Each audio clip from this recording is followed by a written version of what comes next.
très général et que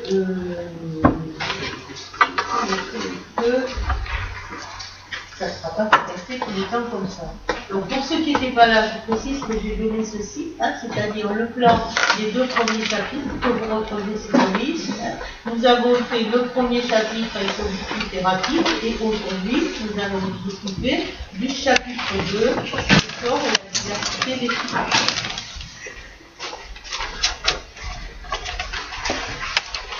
Alors, pas de une feuille recto verso, alors je sais que c'est plus important, mais ça c'est pas grave, c'est-à-dire que vous allez à le recto et hop, le verso il se retourne comme ça. Ça,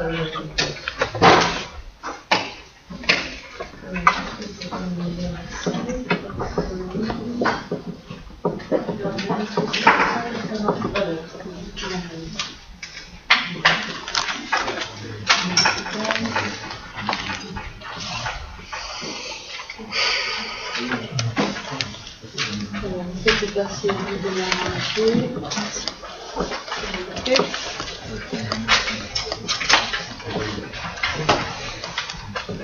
la Madame, vous me donnez le papier de la semaine dernière, s'il vous plaît?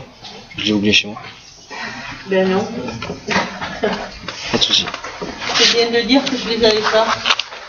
D'abord, j'avais oublié de leur ramener le peu qui me restait. Et voilà. Et donc, je peux pas. Donc, j'en rapporterai la prochaine fois. Non, mais la prochaine fois, je les aurai. C'est juste que je les ai oubliés, en fait.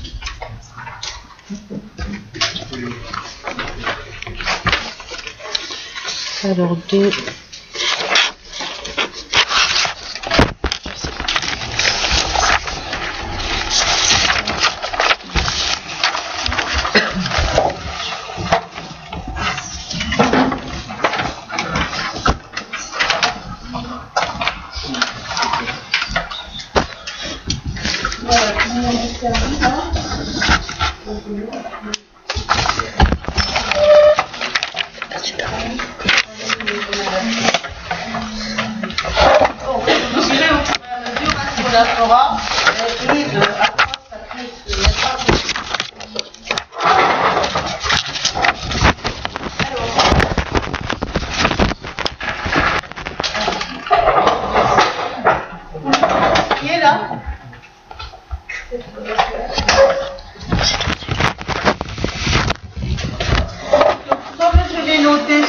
Les deux petites lignes introductives là, on peut dire que les flux sont la manifestation majeure de la mondialisation.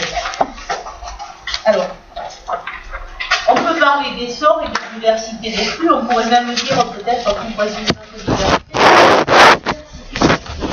à l'esprit se multiplie, augmente en volume.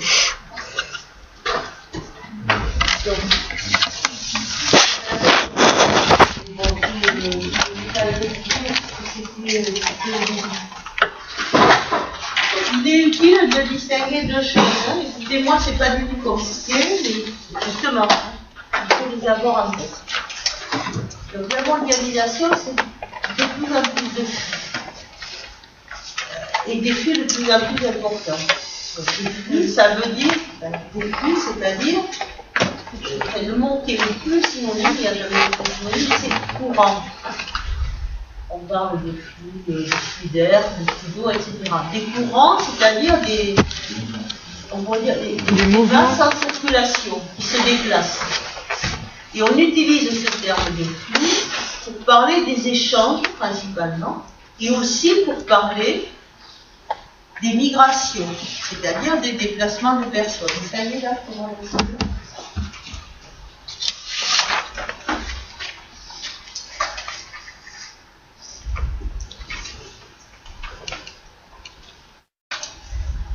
Voilà, des flux égale des courants, des masses à circulation, donc des échanges, entendu surtout du point de vue économique, et éventuellement on peut aussi élargir les échanges culturels, par exemple, et les migrations. Les migrations n'étant pas des échanges, on n'échange pas des personnes comme on échange des marchandises. Alors, essor des flux, ça veut dire quoi? Ça veut dire que ces flux grossissent. Ça veut dire qu'il y a davantage de marchandises qui sont échangées, par exemple, ou encore qu'il y a davantage de personnes qui se déplacent. Internet déjà. Rien que par Internet déjà.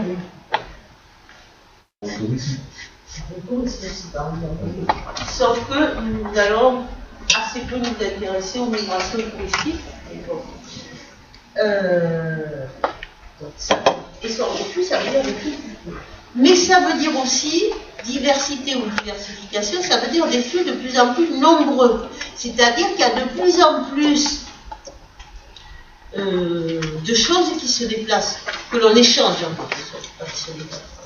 Il y a de plus en plus d'importation et d'exportation de biens matériels ou immatériels qui sont échangés.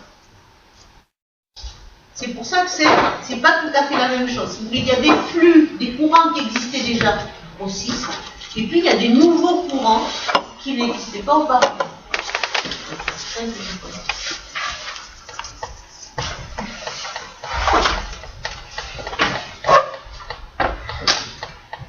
Donc ça, c'était pour préciser en fait les termes de métier.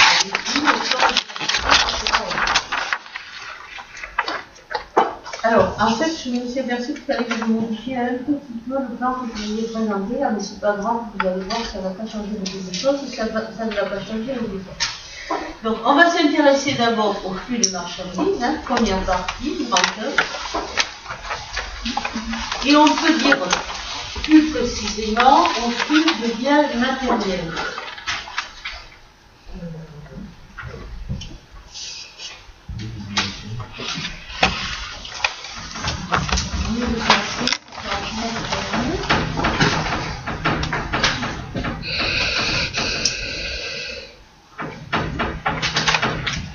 Donc cette fois, je leur ai écrit le plan parce que je l'ai un peu modifié. Je ne le réécrirai pas forcément tout le temps.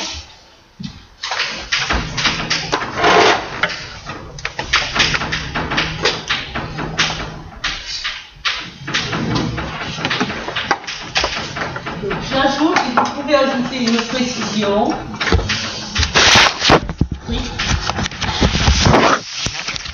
C'est-à-dire les biens matériels.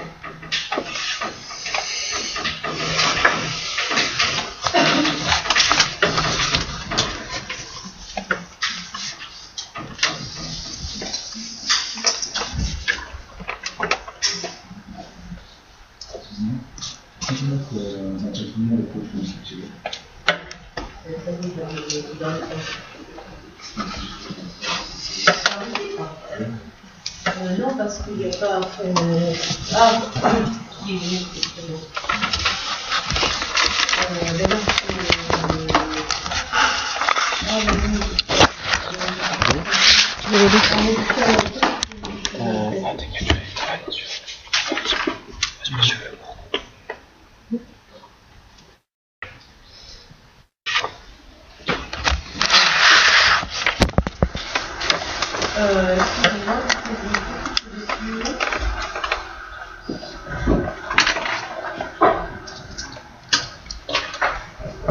Ça, il ne faut pas le mettre là.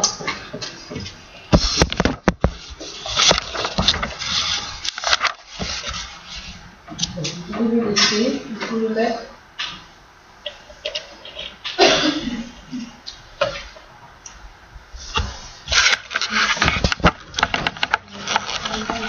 Comment?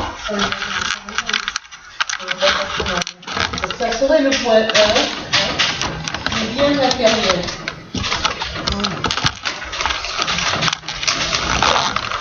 Donc ça va marquer le point 1, vous en avez les partisans. Donc ça va prendre le million.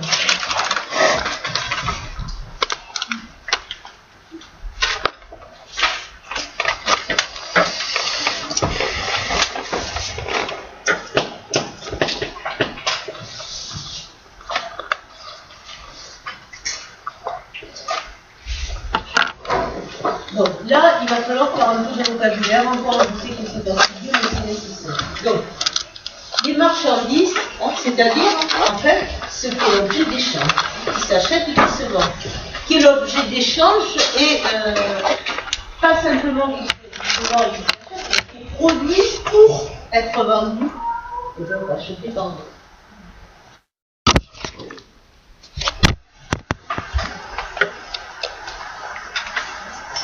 Alors, quand on parle de marchandises au sens strict,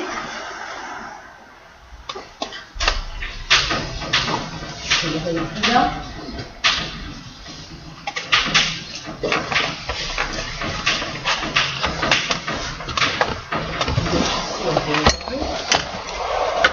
Quand on parle de marchandises sans précision, en général, on a l'habitude de penser à ce qu'on fait plus précisément les biens matériels, c'est-à-dire ce qu'est une matérialité. On peut toucher, qu'on transporte dans des avions,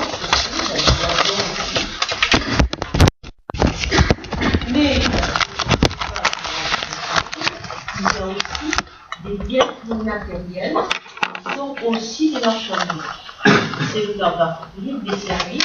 Des services et marchands. Les services sont produits pour être changés. On peut mettre dans le plan, on peut les mettre avec les biens matériels, mais on peut faire un autre plan de question d'organisation et de rendement. Ça, c'est pas par rapport au plan, c'est pas décidé. Ce qui est important, c'est de bien comprendre ça. Donc aujourd'hui, justement avec la mondialisation, ce qui se passe, c'est qu'un certain nombre de biens matériels sont aussi des marchandises. Vous vous rappelez peut-être, vous avez peut-être entendu ce slogan, non à la marchandisation de la santé ou de l'éducation, par exemple. C'est-à-dire qu'un certain nombre de gens, dont je suis, une partie de la communauté de ce point, je voudrais éviter que la santé et l'éducation en France, on devienne des marchandises, c'est déjà parti, ils deviennent des marchandises. C'est-à-dire des produits. Il y a des simulations sur le site de l'université, vous allez les remarquer, qui sont d'autres informations. Parce que vous avez un grand écoutant de la propre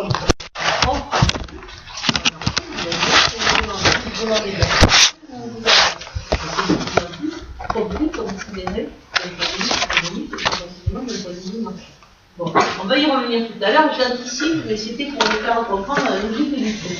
Les marchandises, c'est pas seulement en fait le bien matériel, même si c'est bien matériel, c'est l'essentiel des marchandises. Oui, on pourrait dire que vous pouvez en trouver dans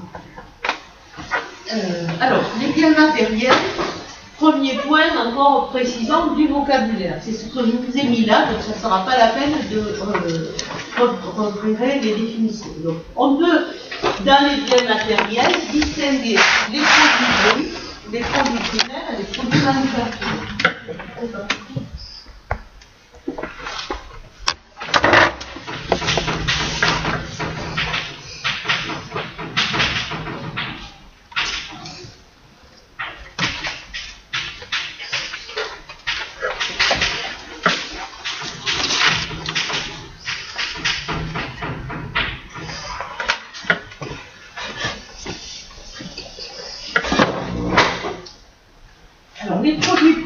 Qu'est-ce que c'est? C'est quoi?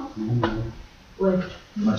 Alors, les matières premières, ce qu'on appelle ordinairement les matières premières, dont les minerais, dont aussi le pétrole, le charbon. Alors, reprenons. Les matières premières, les produits bruts, ce sont les produits non transformés. Oui, les produits non transformés qui sont peu transformés. C'est toujours quand même, ne serait-ce que pour extraire du minerai, il faut un certain nombre de transformations. C'est les produits peu transformés et qui ne sont pas utilisés directement ensuite, qui vont être par la suite transformés, qui vont servir à autre chose. Primaire brut, oui, alors le vocabulaire il n'est pas super bien fixé, il n'y a pas une seule expression, mais primaire et brut. Ça revient au même, donc c'est équivalent. Si vous voulez, l'idée de primaire, elle suggère qu'après il va y avoir du secondaire, c'est-à-dire qui vont être transformés. Donc, ce qu'on appelle ordinairement matières premières, ce sont les matières premières pour l'industrie, c'est-à-dire les minerais, c'est le minerai, c'est le fer, le cuivre, l'uranium, etc. Ce sont les matières premières qui sont utilisées soit comme une source d'énergie, pétrole, charbon, soit les mêmes pétrole, charbon, et c'est pas tout à fait la même chose. En fait, source d'énergie, c'est pas exactement matière première en fait. C'est ce que je vous dis là, parce que le pétrole, le charbon, l'uranium, ce sont des sources d'énergie. Et le pétrole et le charbon, ce sont aussi des matières premières, notamment pour l'industrie chimique. On fait des produits chimiques avec le pétrole et avec le charbon. D'accord ? C'est-à-dire que le pétrole et le charbon, qui sont primaires, on les transforme pour faire des produits chimiques et qui seront des produits manufacturés en biogène. Quand ce sont les sources d'énergie, c'est pas exactement des produits bruts primaires. On fait brûler le pétrole dans des centrales thermiques ou dans les filières en particulier pour produire de l'énergie. Ce sont aussi des produits agricoles non transformés, qui sont destinés à l'alimentation suivante, à l'alimentation humaine ou à l'alimentation animale, mais qui ne sont pas toujours destinés à l'alimentation. Alors il y a depuis longtemps des produits agricoles qui ne sont pas destinés à l'alimentation, on peut penser en particulier au coton ou au lin, qui sont des plantes cultivées pour faire des textiles. Aujourd'hui, il y a d'autres produits agricoles qui sont produits pour autre chose, c'est ce qu'on appelle les biocarburants. Qui sont destinés à l'alimentation. Donc, principaux produits primaires, les matières premières proprement dites, des produits agricoles non transformés et les sources minérales. Alors, ces flux, ce sont de gros flux parce qu'il y en a beaucoup et que ça prend de la place. Il y a un volume important. Ce sont des flux très importants par leur volume. Mais ce sont des flux relativement peu importants par leur valeur marchande.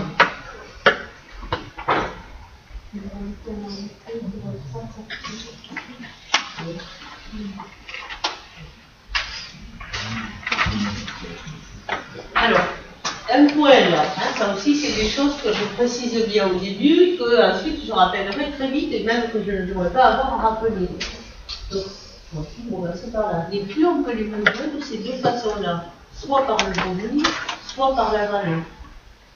Le volume, eh bien, comparons des millions de tonnes de pétrole, et puis comparons des puces électroniques, des médicaments,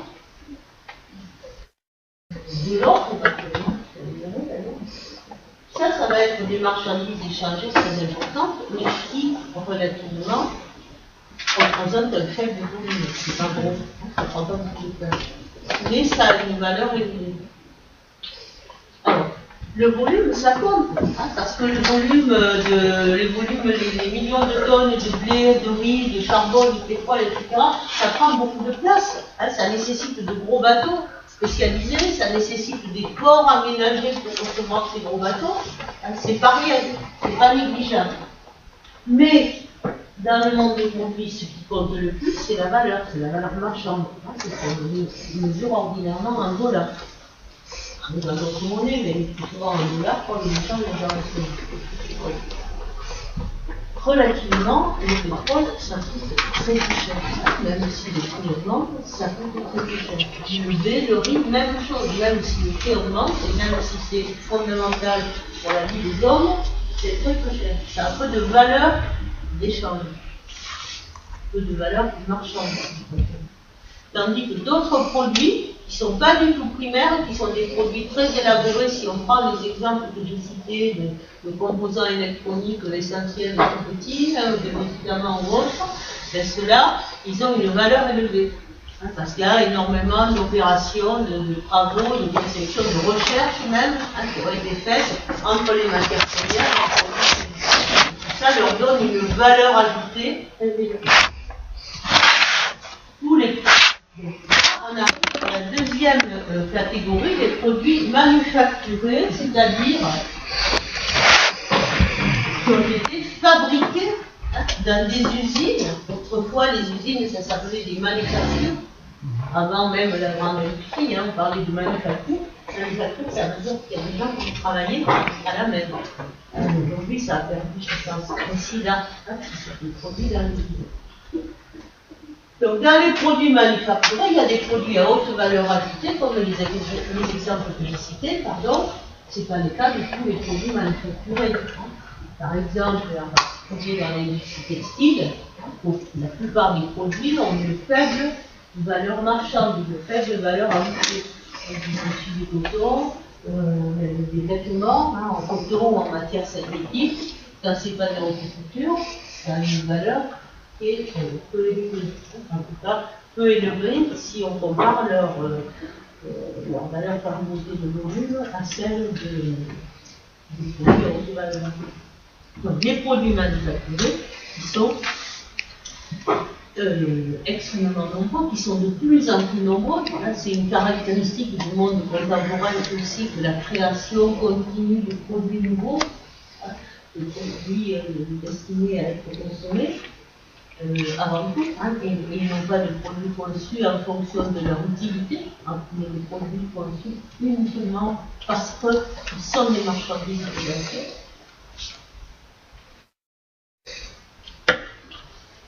Et ce sont ces flux de produits manufacturés, tous confondus, qui sont les plus importants en valeur. Alors, je vous ai mis quelques chiffres simples, des ordres de grandeur très approximatifs. Pour les produits primaires, environ 12% de l'exportation mondiale en 2008. Pour les produits manufacturés, environ 80% des échanges de marchandises au sens strict, alors qu'il n'en représentait que 60% en 1970.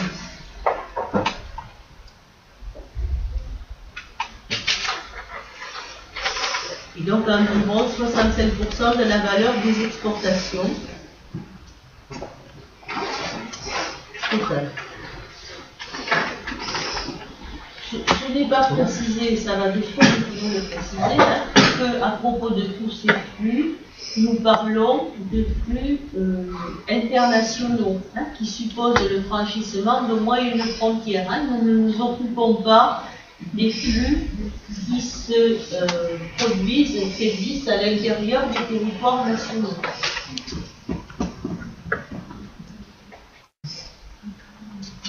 Alors, vous avez là, pas dire un document,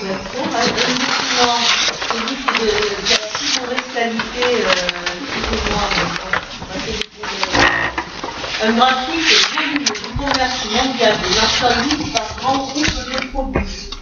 Et on y retrouve ce dont je viens de vous parler, appelé à peine un peu différemment, les produits manufacturés, les produits des industries extractives, c'est-à-dire minerais, pétrole, charbon, etc., et les produits agricoles. Donc ce graphique, il montre une évolution sur un temps long, de 1950 à 2006. Donc en fait, le temps de cette mondialisation contemporaine. Donc c'est un graphique logarithmique. Donc je ne vais pas vous faire des maths, je ne vais pas vous expliquer ça, parce que je ne pourrais pas beaucoup bien l'expliquer. Si vous voulez vous demander encore des maths, c'est parce que c'est au programme, c'est comme des maths. Donc ça veut dire que vous voyez que l'échelle du volume, elle n'est pas arithmétique. C'est-à-dire qu'il y a le même espace entre 500 et 1000 que entre 0 et 250, que entre 2500 et 5000. Vous voyez, ce n'est pas des erreurs, c'est parce que c'est une échelle logarithmique, ce sont d'autres grandeurs mathématiques qui sont utilisées. C'est pour avoir une courbe qui ne soit pas quasi verticale, en fait, que ça soit plus expressif et que le graphique ait davantage d'utilité. L'autre remarque qu'il faut faire, c'est qu'il s'agit du volume du commerce mondial, pas de la valeur, c'est fait exprès. Et d'autre part, troisième remarque, il s'agit, les grandeurs qui sont portées sont des indices, de manière à pouvoir comparer justement ces volumes. Donc indice, ça veut dire qu'on attribue à la valeur pour chaque produit, l'indice 100 en 1950. On part de la base 100. On avait par exemple, n'importe quoi parce que je n'ai pas rapproché, on avait par exemple 500 millions de tonnes de produits agricoles en 1950. On met 500 millions de tonnes s'agissant de produits agricoles.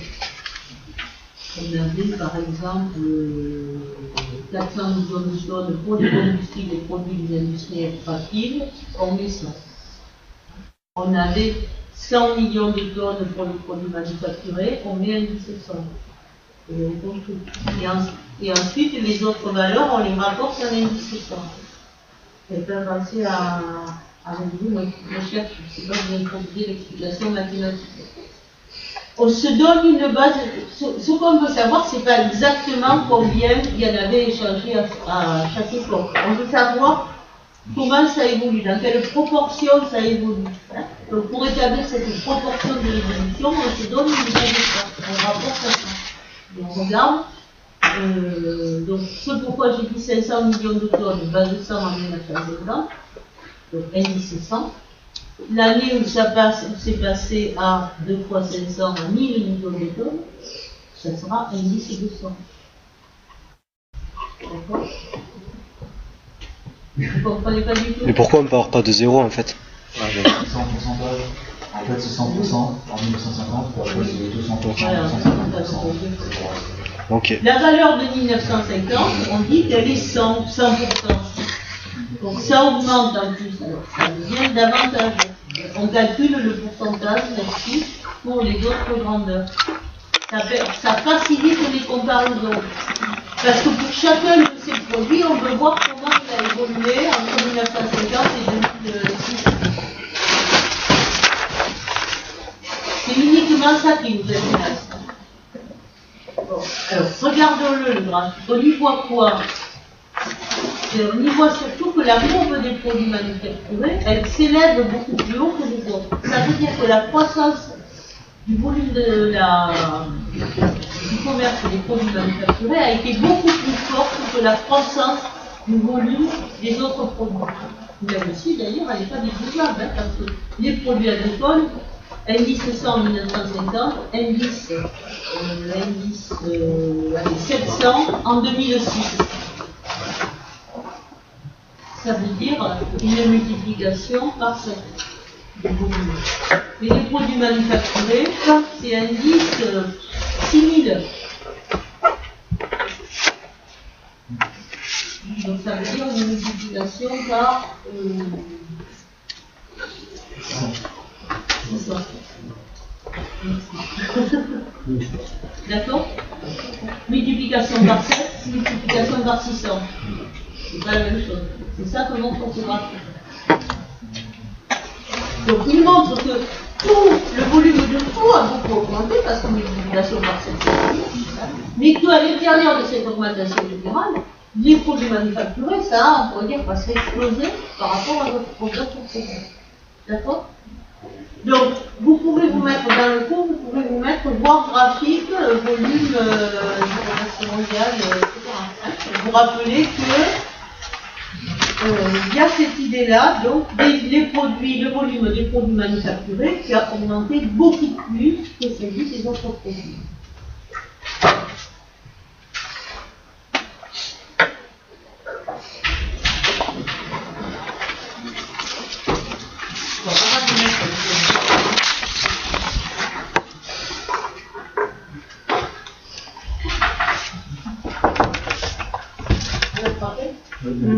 Oui.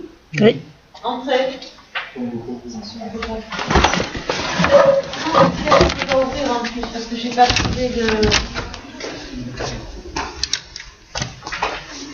Ouais, pardon, j'ai pas ouvert avec le truc alors que je cherche la semaine dernière. Il est parti.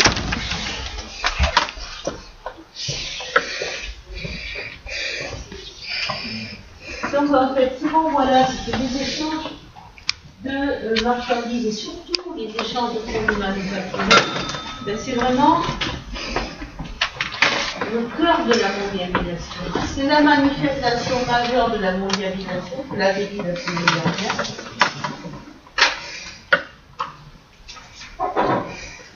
C'est ce par quoi on voit et on perçoit la mondialisation, mais c'est aussi, en même temps, c'est ce qu'elle est fondamentalement.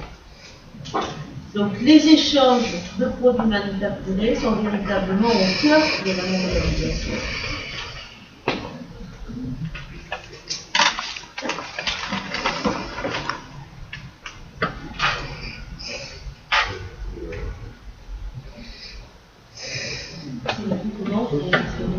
Non, c'est pas le type de que j'ai anticipé. Donc leur croissance s'explique par l'augmentation de la production et de la consommation.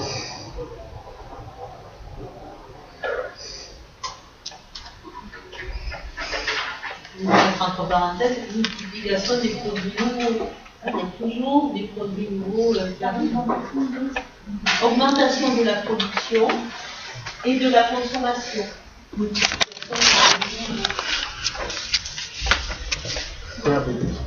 Oui. Donc les échanges de produits manufacturés sont au cœur de la mondialisation. Leur croissance s'explique d'abord par l'augmentation de la production et de la consommation, avec la multiplication de ces niveaux.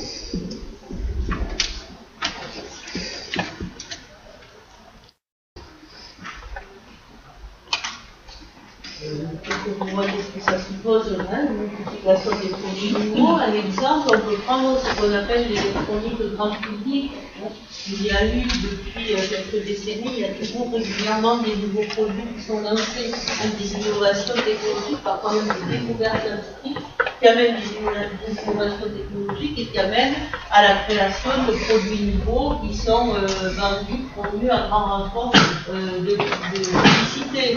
On peut vaguement se rappeler, penser à la télévision en noir et blanc des années 50, il y a eu une seconde phase dans les années 60 où ça a été la télévision en couleur, peut-être les années 70, un peu plus trop. Ensuite, si on passe sur télévision, après plus récemment, il y a eu les écrans plats, il y a eu aussi autour de ça différents procédés d'enregistrement. Il y avait eu des vidéocassettes qui étaient une innovation spectaculaire dans les années 60 et qui sont devenus rapidement obsolètes. Ensuite, il y a eu le CD-ROM, le DVD-ROM, la bande, l'étude intermédiaire, etc. Et puis il y a toujours, maintenant les écrans sont de plus en plus grands avec des technologies différentes. Il y a continuellement des nouveaux produits. Bon, avec la téléphonie, c'est aussi spectaculaire, on peut multiplier les écrans. Donc j'ai dit que les échanges de produits manufacturés étaient au cœur de la mondialisation, que leur croissance s'explique par l'augmentation de la production et de la consommation, notamment la multiplication des produits nouveaux, et aussi, c'est ça que je voulais ajouter, par l'augmentation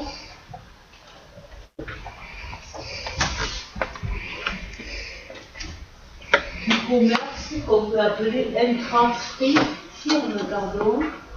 Et puis là,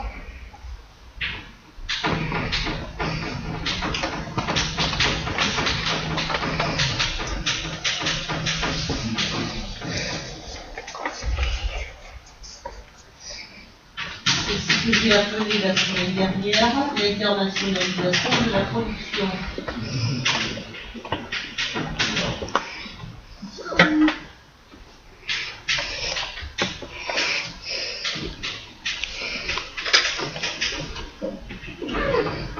Deuxième élément d'explication pour comprendre pourquoi le commerce des produits manufacturés augmente autant, c'est qu'il y a eu un essor considérable du commerce intra-firme.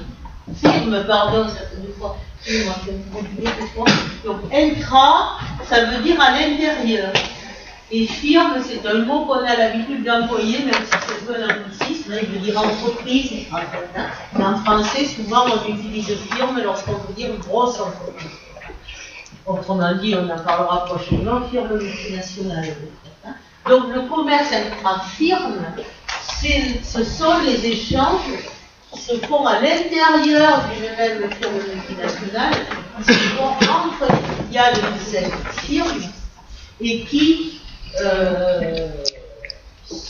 relèvent du processus d'internationalisation de la production, ce dont je vous ai déjà parlé, comme vous savez de toute façon, hein, c'est-à-dire que de plus en plus de produits sont fabriqués à partir d'éléments, de pièces, de composants qui sont vendus différents, qui sont fabriqués dans des pays différents.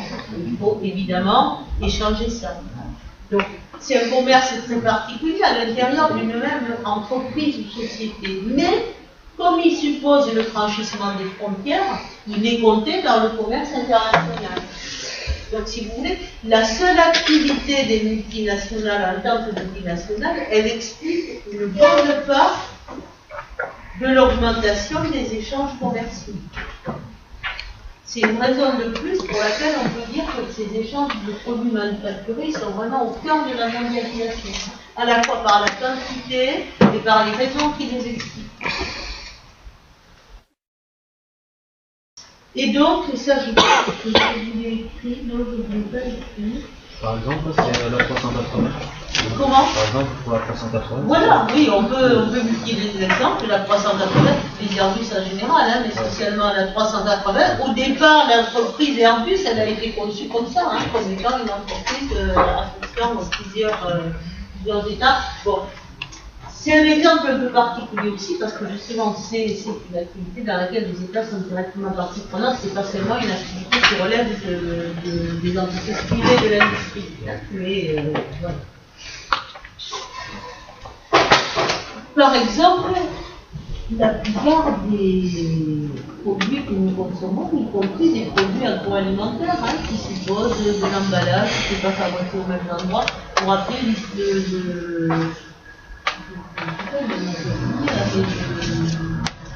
c'est nettement blanc, là, c'est-à-dire on a je crois que c'est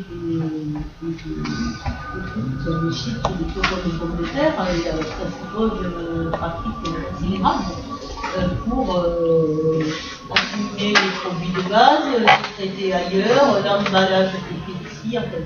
Bon. On estime à plus d'un tiers du commerce international, le seul commerce intra-firme. On me parle, je vais arrêter de crier parce que plus du tiers, un peu plus du tiers du commerce mondial correspond au commerce intra-firme.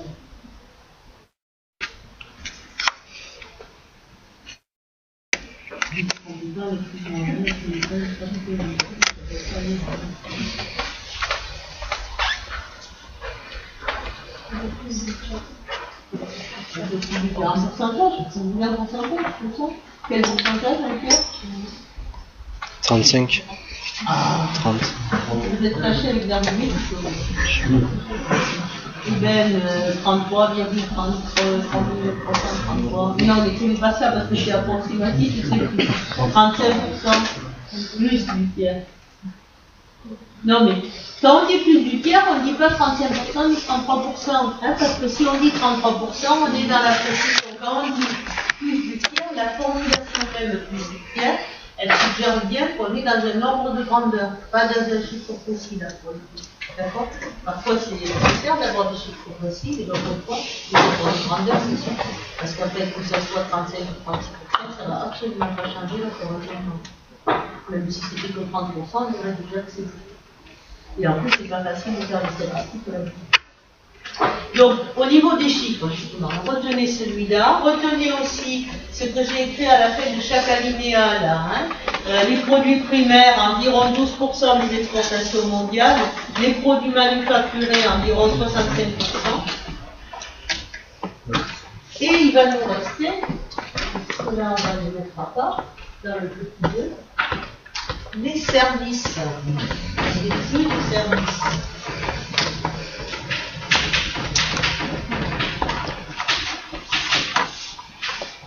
Les services qui sont des biens immatériels.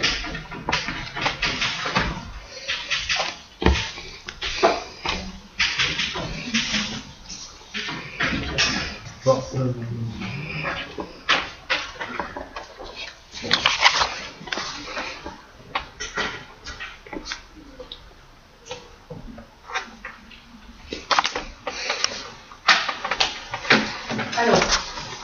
autre chose encore dans le vocabulaire. Les services, ça recouvre toutes les activités économiques, toutes les activités de production, toutes les activités économiques qui produisent des biens non matériels. C'est-à-dire que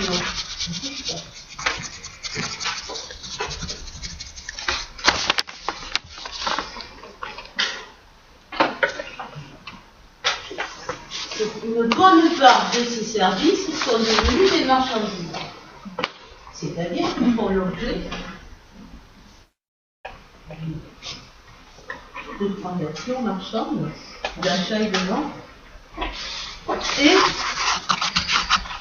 ils occupent une part croissante dans le commerce, dans la valeur du commerce international. Alors là, c'est évident qu'on ne peut compter qu'en valeur, hein, les services. En volume, ça sera encore plus difficile.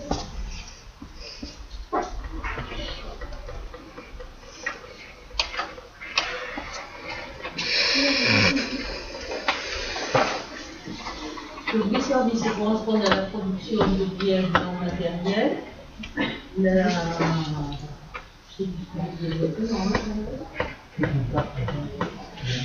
Ils occupent une part croissante du commerce international. Environ 23% des exportations se détruisent. Oui, mais ceux qui sont comptés dans les exportations mondiales, ils sont déjà marchandisés.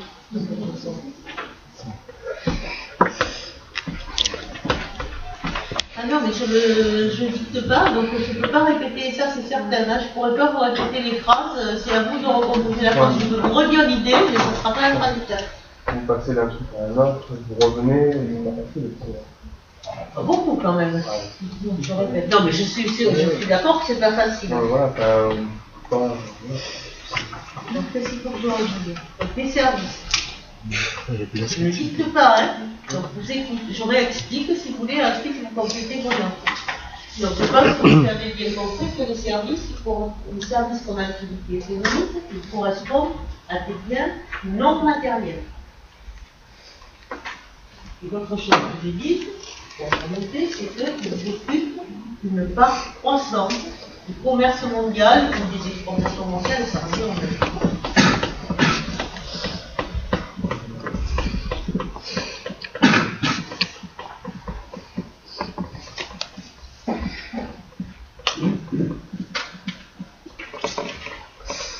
C'est bon là, pour l'instant?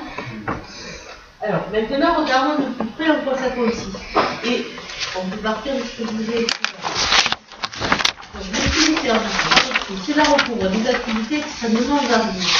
Ils peuvent utiliser des infrastructures, des matériaux, des outils importants, mais dont l'essentiel de production ne consiste pas en biens matériels.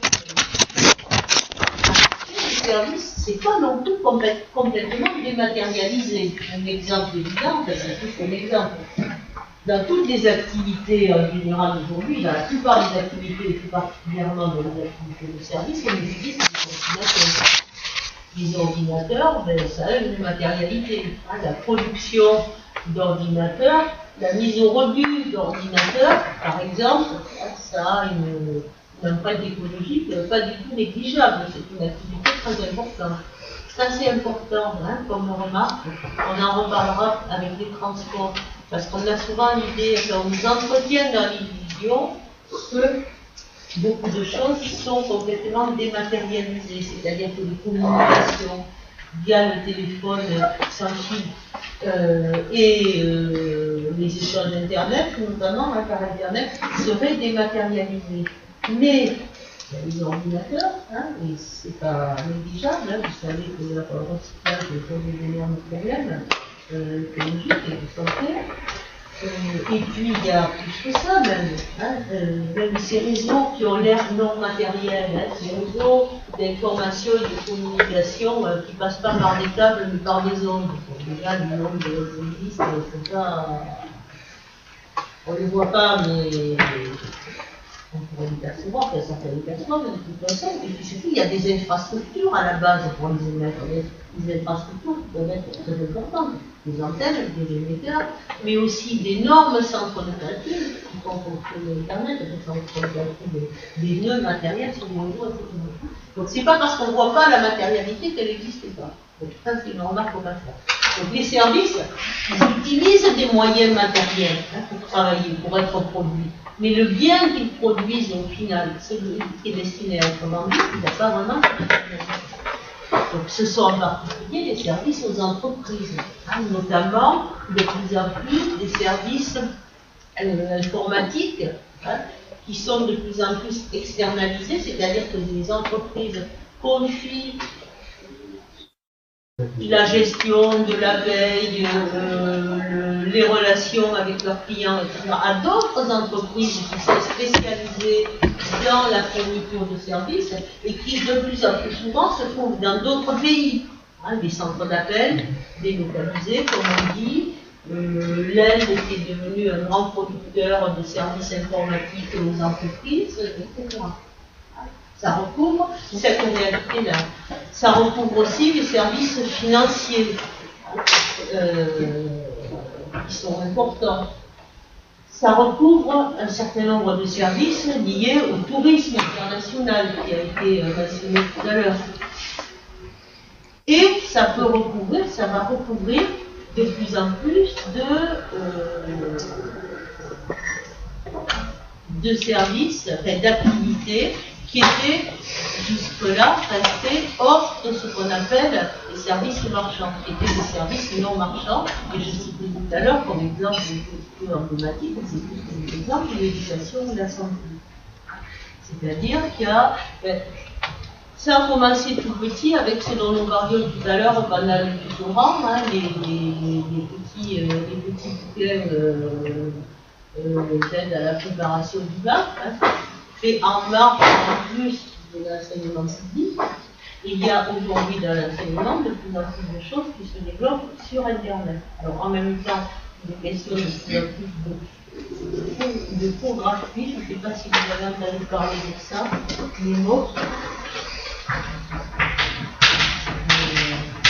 Ça veut dire un truc du genre massive, online, open, je sais pas quoi, là c'est gratuit, mais derrière il y a certainement des services payants.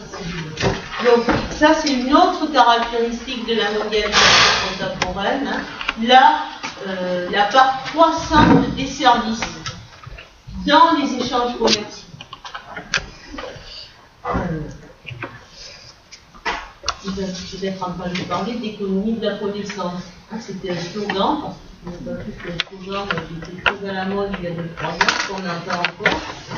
Les pays anciennement grandes puissances, comme les pays européens, qui ont des difficultés industrielles, devraient, une vision,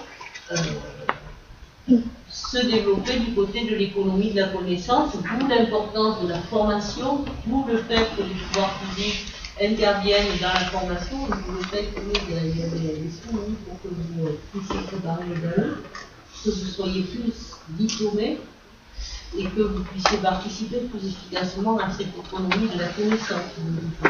C'est-à-dire une économie qui de plus en plus fonctionne sur des productions de biens non matériels. Bon, donc en résumé, c'est l'idée de la croissance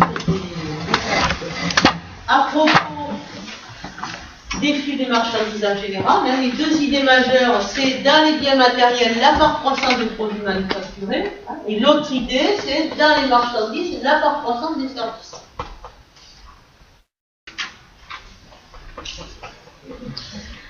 Donc je vous ai cherché un ordre de grandeur que j'ai écrit à la fin. En 2011, la valeur des exportations mondiales de marchandises et de services commerciaux, donc de marchandises au sens strict et de services commerciaux, autrement dit marchandises au sens large, a été d'environ 22 000 milliards de dollars. Bon, c'est difficile à se représenter, mais voilà.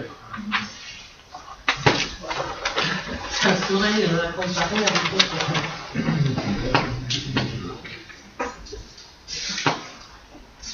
Alors, tant que j'en suis au vocabulaire, une dernière remarque. Donc là, vous avez appris au revu, hein, on classe les marchandises, on s'inscrit dans deux grandes catégories, produits primaires, produits manufacturés, qu'on peut parler aussi de marchandises qui sont des biens immatériels, ce sont les services commerciaux, on dit aussi les services marchands.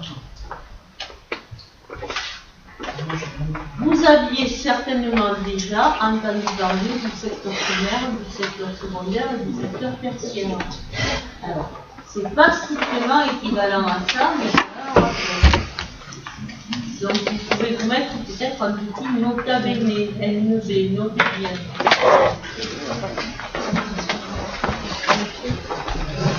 NB, j'ai vu ça, NB, ça veut dire, c'est l'abréviation pour nota bene, qui veut dire en latin, notez bien. Remarque, voilà, l'équivalent en français, ça veut dire remarque.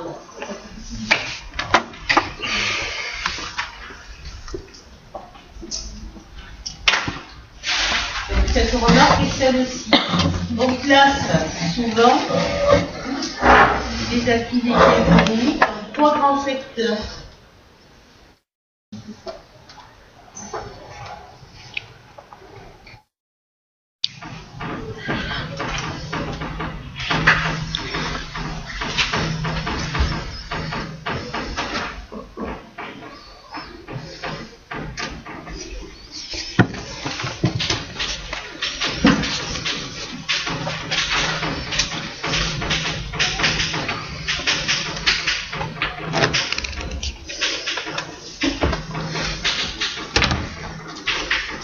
Secteur primaire, le secteur secondaire et le secteur tertiaire.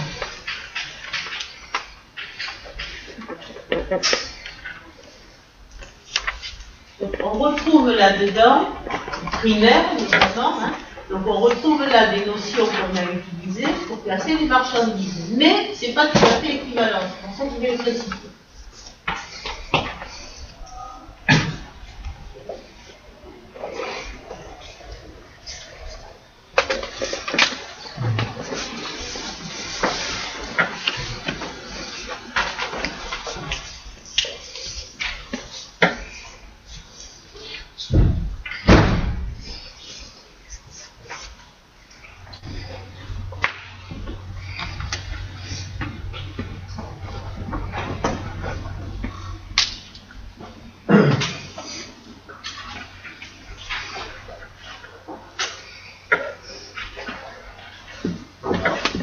Alors, pour vous le rappeler, c'est pas trop compliqué, il y a une logique, si vous voulez. La primaire, ça serait la base, ce qu'on commence à avoir, hein, puis secondaire en transport, mais tertiaire encore davantage. Donc, le secteur primaire, vous pouvez vous dire grosso modo que c'est celui qui recouvre tout ce qui est production de produits primaires. L'agriculture, la pêche. Donc, le secteur primaire est celui de la production des produits primaires. Mais il faut nuancer. Donc, soit c'est tous les produits primaires, la logique c'est presque, on prend dans la nature et on transforme à peine, c'est le secteur primaire. Mais, en fait, souvent, maintenant, on met dans le secteur secondaire ce qu'on appelle les industries extractives, c'est-à-dire la production des minerais, des matières premières.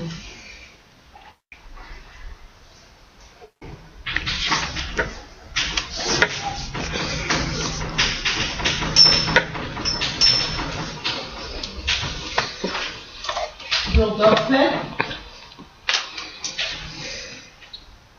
le plus souvent maintenant, le secteur primaire, c'est agriculture, y compris élevage. Quand on dit agriculture sans préciser, on comprend l'élevage.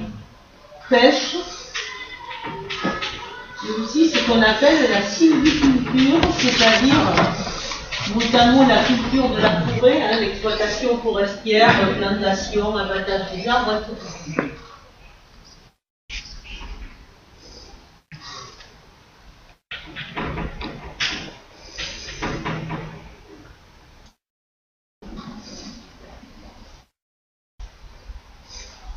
Alors, le secteur secondaire, ce sont principalement l'industrie, ou l'industrie.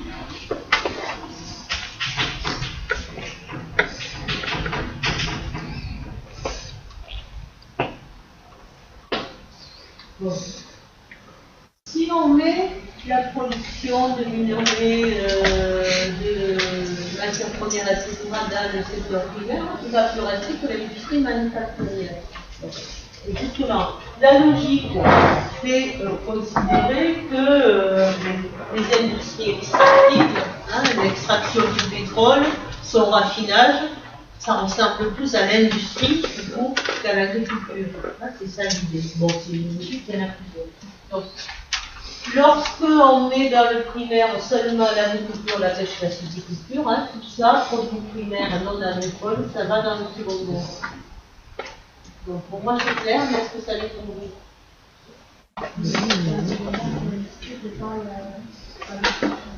Ah ça non, c'est jamais l'agriculture. Donc ce sont les industries extractives, extraction non extrait et manufacturière.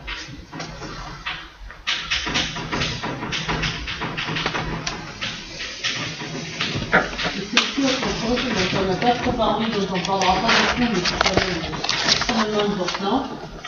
Ce qu'on appelle en abrégé le BTP, bâtiment et travaux publics. Tout ce qui est construction. Donc construction de bâtiments, certes, mais aussi construction de routes, construction de ponts, construction de ports, de canaux, etc.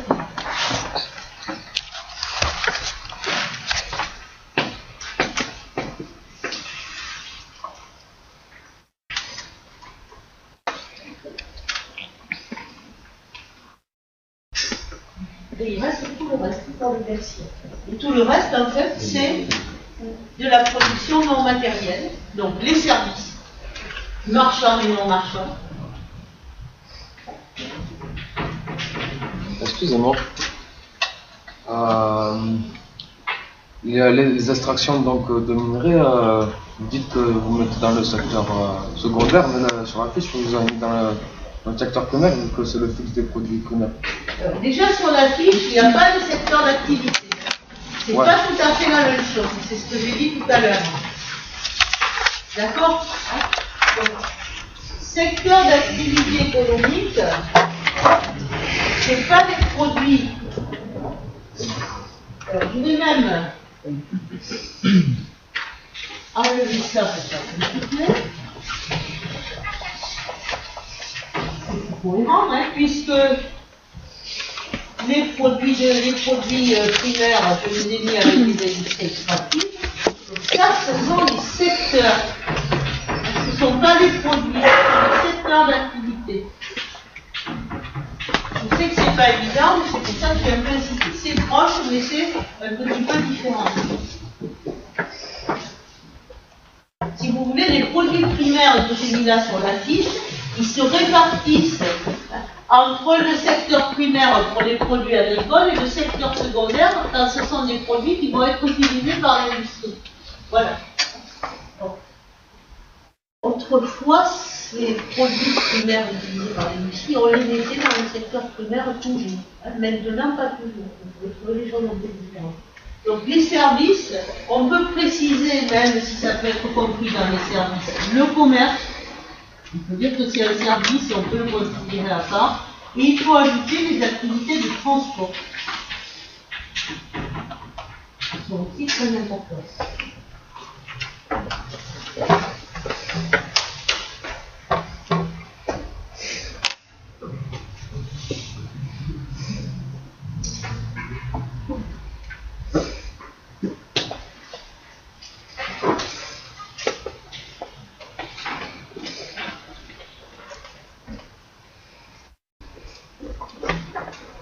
Donc, voilà.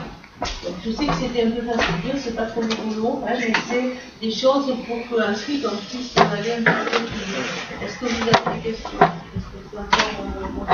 Alors, en plus, c'est pas un vocabulaire extrêmement bien fixé. Donc, dans des lectures, éventuellement, vous pouvez trouver d'autres choses. J'en profite pour dire, rappeler à tout le monde quelque chose que j'ai dit tout à l'heure dans le forum.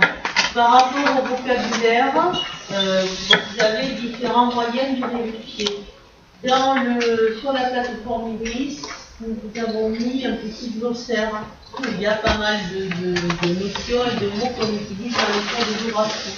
Dans les liens sur Internet que nous vous avons mis aussi sur Ibris, il y a par exemple le lien direct vers le dictionnaire, je ne sais pas s'il y a le lien direct d'ailleurs, peut-être pas, mais vous trouvez facilement le dictionnaire sur le site d'Alternative économique. Alternative économique, la même chose que la revue qui vous est souvent recommandée pour les cours d'économie. Et là, il y a un dictionnaire assez intéressant aussi, plus approfondi que celui que nous vous proposons. Donc, par rapport à ce genre de notions, commencez par ces deux dictionnaires avant d'aller chercher le petit. Voilà. Donc, si c'est à peu près clair, nous passons à la deuxième partie sur les sortes d'un type de flux assez particulier, les flux de capitaux. Ah, non. Il y a trop de choses à dire là. Non, pardon. C'est pas fini, on remonte ça. Donc, ces flux de marchandises, et on n'a pas regardé encore vraiment les flux. Là. Le dernier point, 3. La carte des flux.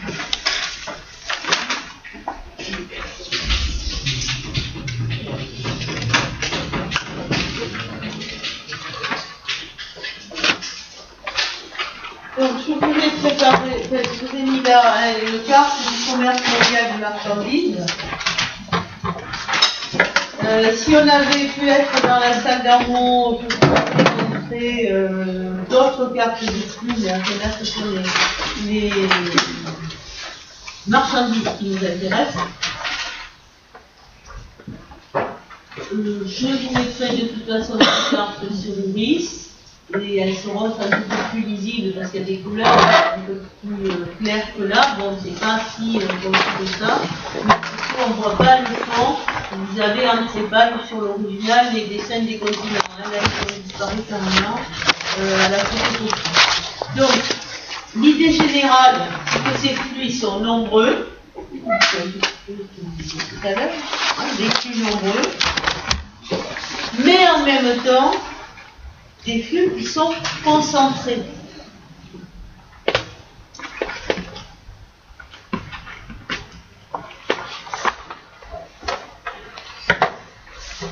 Alors,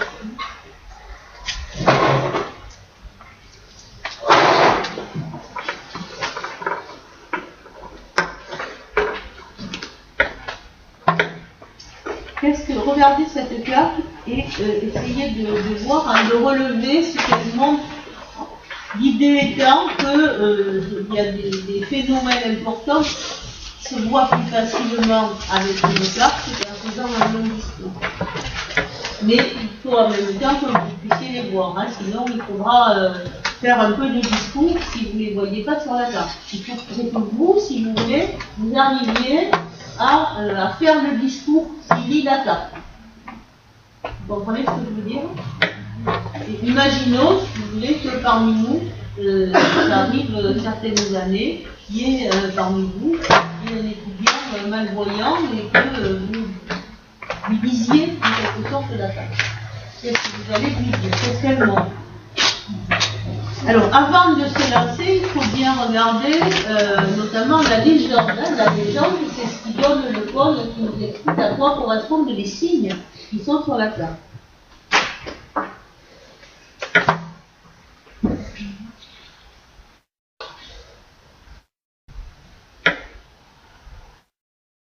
Bon, une précision, le plus souvent encore, quand il y a marchandises sans précision, c'est marchandises sans strict.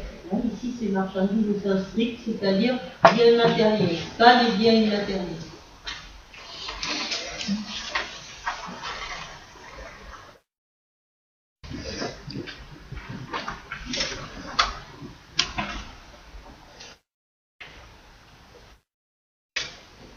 Donc, vous dites ce que vous voyez.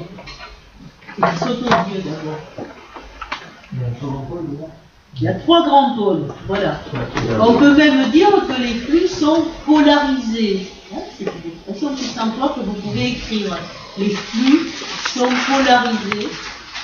Et on peut même ajouter polarisés par la triade. Ça veut dire que les pôles des flux, c'est avant tout la triade. Je vais vous rappeler ce que c'est.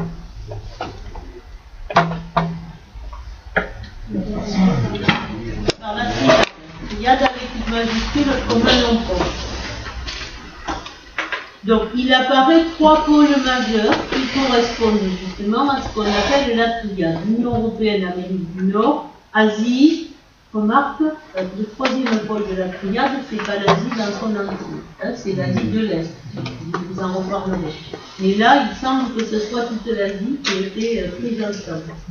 L'Asie, c'est très vaste, vous regarderez les cartes, c'est pas seulement l'Asie de l'Est, mais même seulement l'Asie de l'Est, du Sud et du Sud-Est.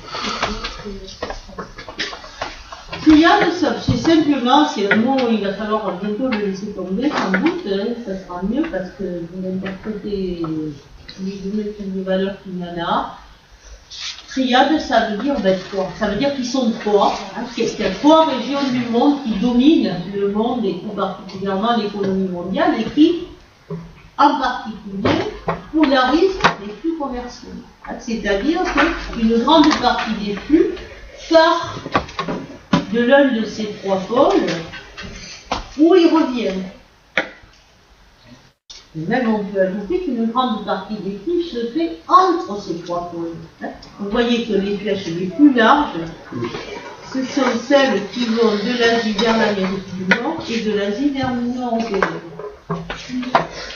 Les échanges se font intra-régional, c'est ça qui fait la taille des... Voilà. Alors il y a une autre information là, hein, qui n'est pas représentée comme flux parce qu'on n'a pas de flèche. C'est le commerce intra-régional, au sens de à l'intérieur d'une même région du monde, et notamment à l'intérieur de ces 3 pôles de la triade. On voit très clairement que l'Union européenne, elle apparaît comme le pôle majeur des échanges mondiaux. Elle est représentée par un préconcept. Pourquoi? En raison des échanges à l'intérieur de l'Union européenne entre pays membres. Les échanges entre les pays membres de l'Union européenne, ils ne sont pas représentés par des flèches sur la carte, mais ils sont représentés en faisant en augmentant la surface du cercle du disque, hein, puisque c'est une surface Union européenne. D'accord? Alors, on peut tenir des discours contradictoires à propos de l'Union européenne. Si on considère que c'est l'ensemble d'États complètement indépendants les uns des autres, on va dire la région majeure du commerce international dans le monde d'aujourd'hui, c'est l'Union européenne. C'est ce que montre la carte. Par contre, et ça c'est pas représenté par les gens, si on considère l'Union européenne comme une entité homogène, comme un tout, si on l'en prend sur le même plan que les États-Unis, l'Union européenne. Là, on va pas compter le commerce interne à l'Union européenne. On va compter uniquement le commerce entre l'Union européenne et des pays hors l'Union. Là, sa place va être beaucoup moins grande. D'accord? Ce qui fait le rang important de l'Union européenne dans le commerce international, c'est en particulier le commerce interne. Alors, il nous montre ces 2 ou 3 choses en même temps. Hein. Elle nous montre la carte. Donc, elle nous montre l'importance de la polarisation des flux par la triade hein, et l'importance de ces 3 pôles. Mais en même temps, il y a quand même un grand nombre de flèches en dehors de celles qui concernent directement la triade. Donc on voit quand même l'existence de pôles secondaires et de flux très nombreux.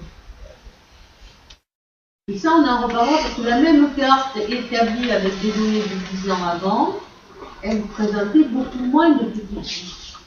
D'autant plus que si vous avez vu la légende, vous avez vu que seules les valeurs supérieures à 20 milliards de dollars sont représentées. Après, les flux vraiment petits dans les suivants, ils ne sont pas sur la carte. Tous ceux qui sont sur la carte sont déjà importants. Donc c'est une dernière chose importante qu'il faut remarquer. Le fait que malgré tout, il n'y a pas que la triade, il y a d'autres pôles du commerce mondial et d'autres flux qui se font entre les 3 pôles de la triade.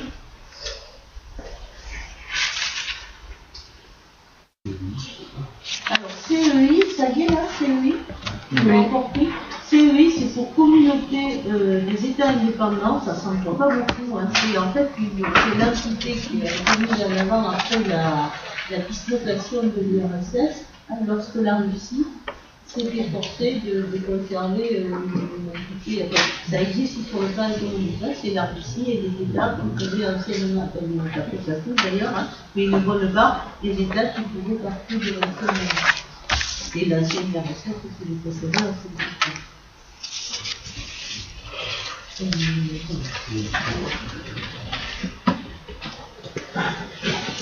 donc, deuxième point, l'histoire des flux de capitaux.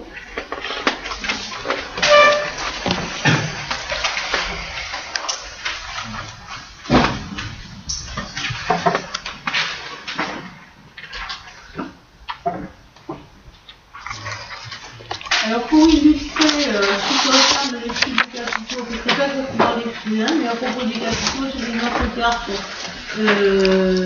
sur une carte qui montre les principales bourses financières du monde, qui est pas du tout à apprendre, justement, qui montre une prolifération qui avait l'intérêt de montrer une évolution, hein, c'est-à-dire le déclin relatif des vieilles classes financières, si on peut dire, et la montée de nouvelles, en particulier en Asie du Sud-Est. Donc je vous mettrai ça sur Iris et je vous mettrai également une carte, je crois que j'avais une carte des échanges de produits agricoles, précise donc l'échange de marchandises. Plus, et c'est pour la suite, quelque chose qui n'est pas exactement de carte, c'est une sorte de carte des flux Internet, qui est assez intéressante aussi, celle-là pour le coup est beaucoup plus concentrée pour la revue que les marchandises. Alors, les capitaux. Donc, les capitaux font aussi l'objet d'échanges internationaux qui sont en croissance rapide. Donc, augmentation forte des échanges, autrement dit de la circulation internationale des capitaux.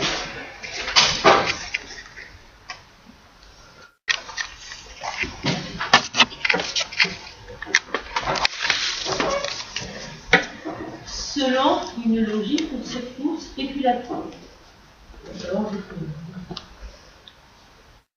Augmentation importante de la circulation des capitaux selon une logique surtout spéculative.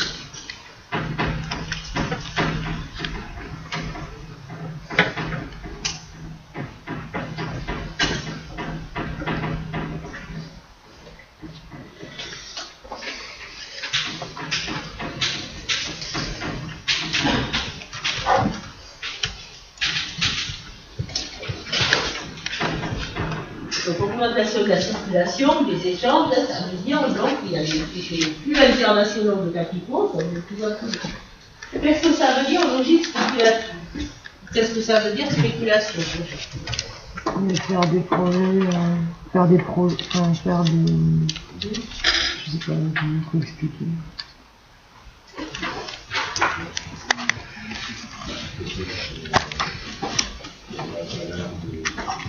Du Paris, on peut dire. Oui, c'est ça. Alors, la logique spéculative, c'est celle selon laquelle on effectue des transactions. Transaction, c'est un terme général qui veut dire vente et achat. Donc, logique selon laquelle on effectue des transactions, ici des transactions financières.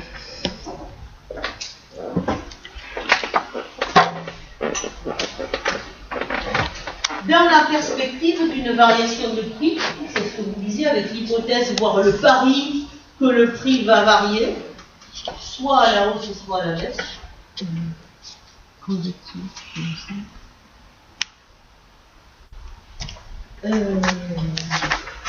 Logique selon laquelle on effectue des transactions dans la perspective d'une variation de prix, entre parenthèses, à la hausse ou à la baisse.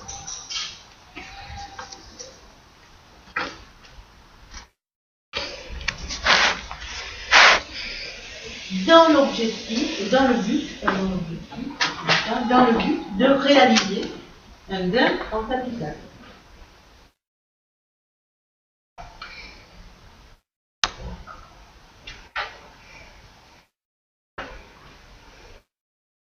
Un gain en capital.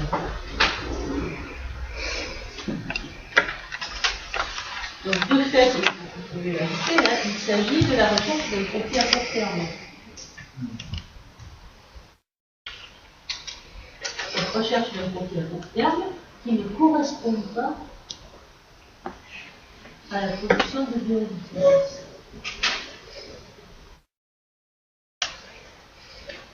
Cette recherche d'un profit à court terme qui ne correspond pas à la production de biens ou de services.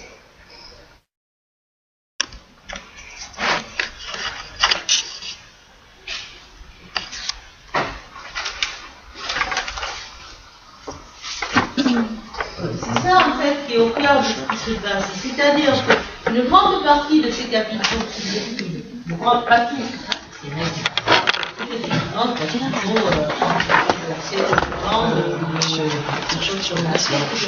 une grande partie de cette circulation est complètement loin de ce qui se passe dans ce qu'on appelle parfois l'économie réelle, c'est-à-dire la production de biens ou de services.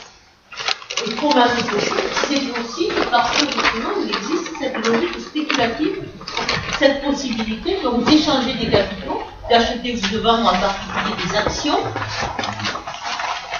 dans le but de réaliser du profit, parce qu'on va essayer de les acheter pas cher et de les vendre moins cher.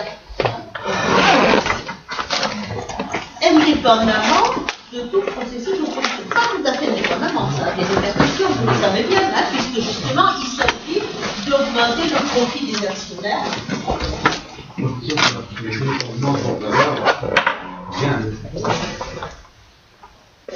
On vient à réel. Il y a la productivité,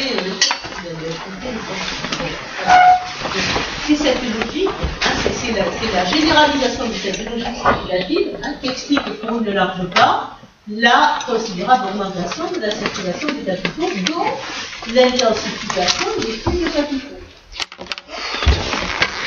On peut ajouter à cela, mais on en reparlera à propos des transports et des communications. Hein, de même, la circulation des marchandises, elle est facilitée par certains moyens de transport, par l'abaissement du coût de transport permis en partie par des innovations technologiques, évidemment. Bon, la circulation des capitaux, elle est facilitée par les moyens de télécommunication contemporains, hein, notamment par Internet, qui permet de faire ces transactions, comme on dit dans le jargon aujourd'hui, en temps réel. Hein, c'est-à-dire sans qu'il y ait un délai. Et en plus, on a toujours un espace possible pour ces transactions, hein, parce que, étant donné que les bourses financières importantes se sont multipliées, il y en a en fait dans toutes les régions du monde, et donc 24 heures, il n'y a jamais, sur 24 heures, il n'y a jamais de moment où toutes les bourses importantes soient fermées. Donc il y a toujours, ça contribue à augmenter encore cette sorte de, j'allais dire, cette frénésie spéculative, qui est illustrée, qui est montrée, on voit parfois à la télé, on voit l'agitation dans une salle qui devient quand même souvent une salle avec des ordinateurs, des traders qui s'activent et s'expressent à faire des trucs à toute vitesse, hein, avec 36 millions sur de la tête et les voilà, hein, c'est ça la circulation des capitaux, selon cette logique spéculative. En outre, et c'est le deuxième point, hein, cette circulation des capitaux, elle est globalement peu contrôlée par les États. Ce qui renforce encore hein, la propension à la circulation frénétique.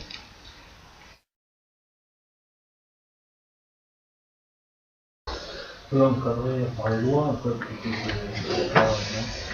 le droit.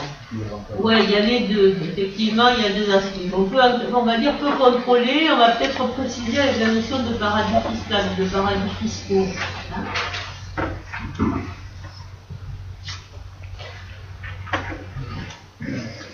Oui, mais vous avez raison, mais les lois sont faites par les États quand même. Hein. Ouais. Et ouais. Comment explique cela? Vous donnez un titre à de la circulation des capitaux et tout contrôlé, mais comment on explique?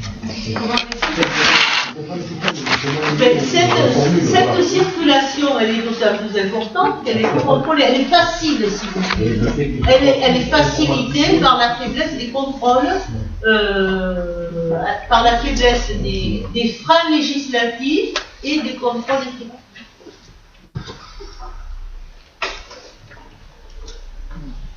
Bon, ça va pas. La circulation. Oui, facilitée par la faiblesse des contrôles. Par la faiblesse des.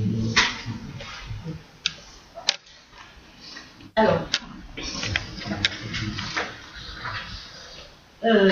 C'est quoi un paradis fiscal? Ben, c'est un territoire sur lequel. Donc, alors, encore, pour articuler les idées, donc l'existence de paradis fiscaux rend compte de ce faible contrôle. Donc, qu'est-ce que c'est un paradis fiscal?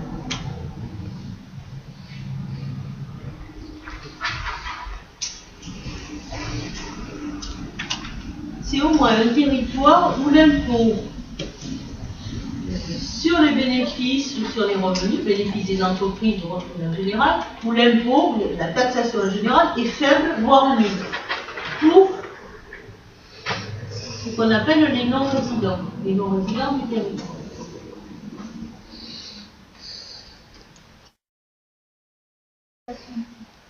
C'est un paradis fiscal au sens précis, c'est un territoire sur lequel l'impôt sur les revenus et les bénéfices est faible, voire nul, voire peu, c'est pas le verbe voir, c'est voire peu avec un mot à la fin, voire nul.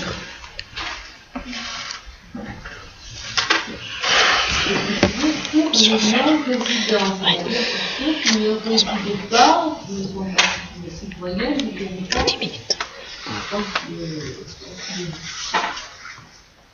Exemple, l'île anglo-normande de Jersey, et exemple aussi dans une certaine mesure la Suisse et le Luxembourg, exemple les îles Bermudes, dans l'océan Nord, au large des États-Unis. D'accord. C'est pas un paradis fiscal l'Angleterre, mais il y a beaucoup moins de revenus. Il y a beaucoup moins de taxes. Si on ajoute à la définition autre chose, au sens très strict, dans les paradis fiscaux en général, les pouvoirs publics sont peu coopératifs pour fournir des informations aux autres États.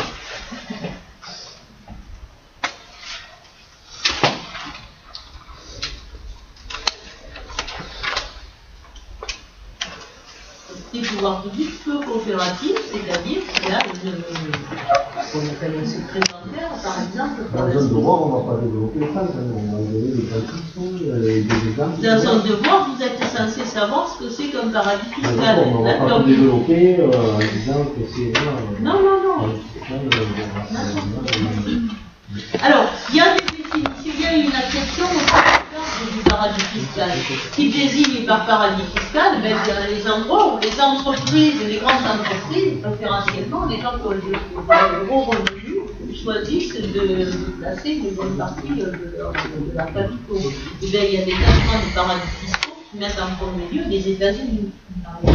On peut chercher d'autres principes du exemple sur les paradis fiscaux, mais pour les déplacements, où on a les États-Unis, des États bien installés. Donc c'est pas que des repères de mafieux, les paradis fiscaux. C'est même pas tellement ça finalement. La Suisse, c'est pas toujours considéré que c'était un repère de mafieux. Donc voilà, l'aspect peu coopératif, c'est à nuancer. Donc la définition la plus générale, c'est un territoire où il est particulièrement intéressant de placer ses capitaux, parce qu'on ne va pas vous demander grand-chose sur leur origine, et on ne va pas vous faire payer beaucoup d'impôts sur vos bénéfices ou vos revenus. Ça veut dire ça.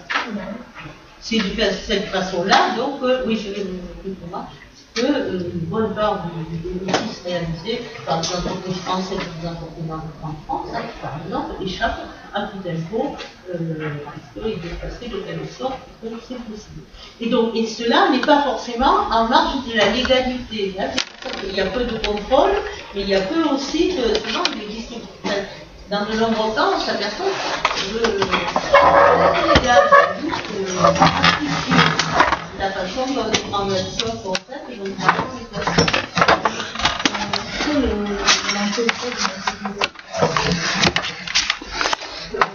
Pourquoi? Parce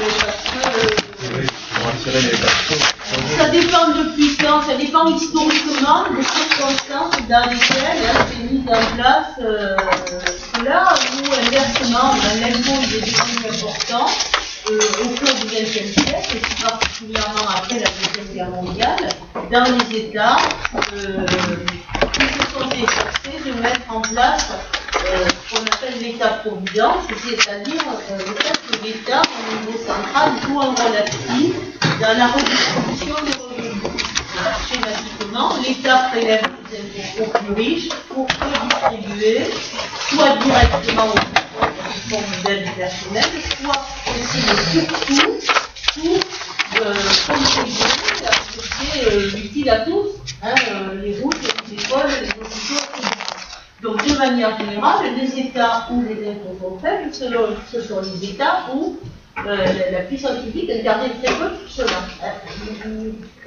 Donc, il n'y a pas de redistribution, ou donc, a priori, les inégalités de revenus, les inégalités en revenus sont encore plus importantes. Très bien. Tendance générale, alors, même dans les États comme la France, où auparavant, il y avait une état-providence relativement. Après, il y a des cas très particuliers, justement, ces petits territoires indo-normandes, italiens, Monaco, bon, ils ont des histoires assez singulières. On voit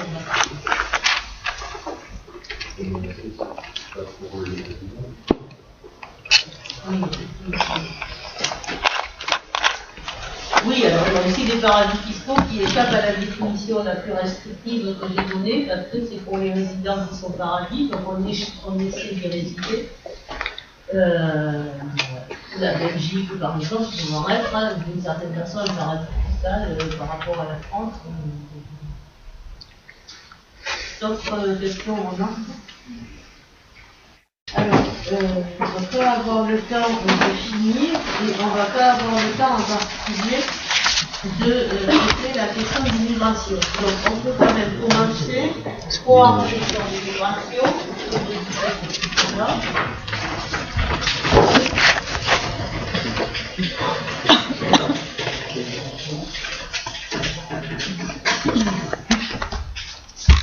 Donc j'ai précisé tout à l'heure au début qu'il faut faire attention et éviter absolument de parler d'échange à propos de migration, dans la mesure où ce terme d'échange, nous l'utilisions a priori pour tout le monde, c'est-à-dire pour renvoyer à des échanges commerciaux.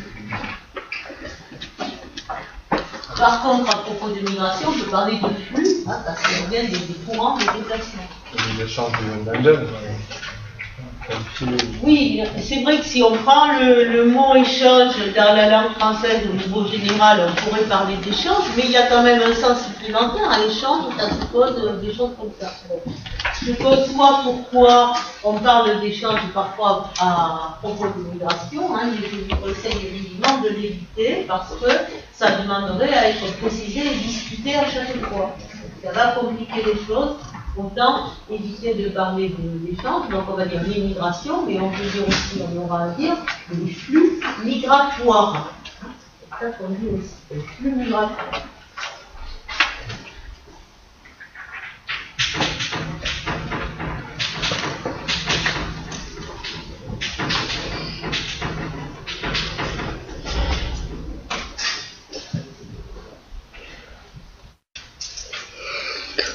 Alors, d'abord, je vous ai dit attention au vocabulaire. Donc, émigré, immigré, migrant, on pourrait dire, etc. Donc, la même personne est nécessairement à la fois émigré et immigré. Ça vous va, c'est bien ça? Donc, émigré, avec le préfixe et comme ex, comme extérieur. Un émigré, c'est vu du pays de départ, hein, quelqu'un qui est parti à l'extérieur dans un autre pays. Cette même personne vue du pays d'arrivée, hein, parce qu'il vaut mieux dire pays d'arrivée que pays d'accueil, parce que le mot accueil a une connotation positive, ne se retrouve pas dans les conditions d'arrivée qui sont peut-être un peu migrantes. Donc, du point de vue du pays d'arrivée, la même personne est immigrée. In comme elle, comme il, comme intérieur. Elle est entrée. D'accord? Ça, c'est par le déplacement d'esprit. Hein, quand la personne n'est pas vraiment stabilisée, on parle souvent de migrants. Hein. D'ailleurs, on dit des migrants clandestins, hein, qui, quand ils vont arriver, qui sont partis depuis longtemps pour les différentes étapes, etc. Le migrant, il est en train d'effectuer la migration. Il n'est pas vraiment les cheveux. Ces termes-là ne disent rien de la nationalité, du moins par rapport au droit français tel qu'il est encore. C'est-à-dire que c'est pas équivalent à l'étranger, pas l'étranger, etc. Pour autre point de vocabulaire des plus reformes, on dit deux sols migratoires. Hein. On aura parlé de temps en temps de sols migratoires pour un pays donné, c'est-à-dire des différences entre le nombre de personnes qui sont entrées dans le pays et le nombre de personnes qui sont sorties. Hein, on parle du sol, mais c'est le sol, le mot masculin, pour désigner ces différences. Parfois, on a encore aussi le mot balance, hein, la balance. Donc, c'est aussi pour le commerce, d'ailleurs, la balance commerciale et des choses. Alors, par rapport aux migrations, je vous ai donné ce dernier document, hein, c'est juste une carte, c'est une méthode de schéma, des groupes de migrants internationaux. Et ce schéma, il est important parce qu'il met bien à l'évidence que l'immigration à partir des pays du Sud vers les pays du Nord sont certes importantes, évaluées à 70 millions de personnes pour le milieu des années 2000, mais elles ne sont pas les seules, hein, et elles sont équivalentes en fait aux migrations internationales internes, c'est-à-dire